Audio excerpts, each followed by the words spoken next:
Right గా breaking news చూస్తున్నాం. BC రిజర్వేషన్లపై తమ ఆఖరి పోరాటం పూర్తి చేశామని సీఎం రేవంత్ రెడ్డి అన్నారు. జంతర్ మంతర్ వేదికగా తమ వాణి బలంగా వినిపించామన్నారు.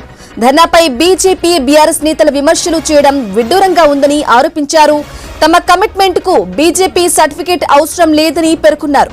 ఇక బీసీలకు రాహుల్ గాంధీ ఇచ్చిన మాట అమలు చేయడమే తమ లక్ష్యమని చెప్పారు. రిజర్వేషన్ సాధన కోసం పూర్తి స్థాయిలో పోరాటాలు చేస్తున్నామని అన్నారు. రాష్ట్రపతికి రాజకీయాలకు సంబంధం లేదని ముఖ్యమంత్రి చెప్పారు. రాష్ట్ర ప్రభుత్వ పరంగా ప్రక్రియ అంతా పూర్తి చేశామన్న ఆయన బీసీ రిజర్వేషన్లపై ఇక బీజేపీ నిర్ణయం తీసుకోవాలని కోరారు.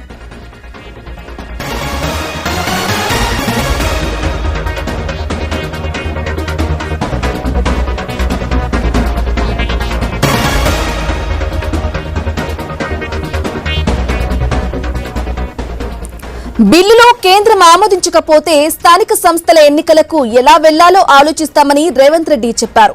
ప్రజల అభీష్టం మేరకే పార్టీ నిర్ణయం తీసుకుంటుందని తెలిపారు. మోదీ చేతుల్లోనే బీసీ రిజర్వేషన్ నిర్ణయం ఉందన్న ఆయన రాష్ట్రపతి అపాయింట్మెంట్ ఇవ్వకపోతే కేంద్రం ఒత్తిడి తెచ్చినట్లు భావిస్తామన్నారు.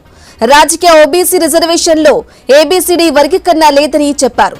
బీసీఈకి ఇప్పటికే 4% రిజర్వేషన్లు ఉన్నాయని తెలిపారు. కొత్తగా 10% రిజర్వేషన్లు ఎక్కడి నుంచి వచ్చాయని ప్రశ్నించారు.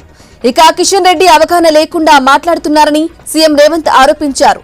కిషన్ రెడ్డి ముందుగా చట్టాన్ని చదవాలని సూచించారు.